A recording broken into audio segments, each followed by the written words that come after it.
മലപ്പുറം മങ്കടയിൽ ഇടിമിന്നലേറ്റ് മരിച്ചവരുടെ കുടുംബത്തിന് ധനസഹായം നൽകണമെന്ന് പിണറായി വിജയൻ.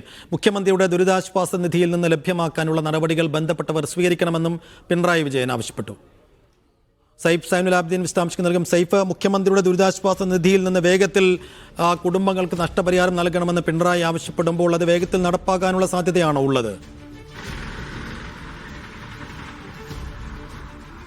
അതെ സൈഫു, അത് തീരുമാനമെടുക്കേണ്ടത് ഉദ്യോഗസ്ഥ തലത്തിലാണ്. ഇനിയിപ്പോൾ കാവൽ സർക്കാരാണ്, കാവൽ മുഖ്യമന്ത്രിയാണെങ്കിൽ പോലും അദ്ദേഹത്തിന് ഒരു തീരുമാനമെടുത്ത് നടപ്പാക്കാൻ വേണ്ടി കഴിയില്ല. ആ തീരുമാനം ഉദ്യോഗസ്ഥരുടെ മുന്നിലേക്ക് എത്തിച്ച് അത് നിർദ്ദേശമായി നൽകാൻ കഴിയില്ല. അതുകൊണ്ടാണ് ഒരു അഭ്യർത്ഥന എന്ന സ്വഭാവത്തിൽ അദ്ദേഹം ചില നിർദ്ദേശങ്ങൾ മുന്നോട്ട് വെക്കുന്നത്. അതിലേറ്റവും പ്രധാനപ്പെട്ടത് ദുരന്തത്തിനിരയായ ആൾക്കാർക്ക്, അവരുടെ കുടുംബാംഗങ്ങൾക്ക് അർഹമായ നഷ്ടപരിഹാരം നൽകാൻ വേണ്ടിയുള്ള ശ്രമങ്ങൾ ഉണ്ടാകണം. ദുരിതാശ്വാസ നിധിയിൽ നിന്ന് പണം ലഭ്യമാക്കാനുള്ള നടപടികളാണ് സ്വീകരിക്കേണ്ടത്.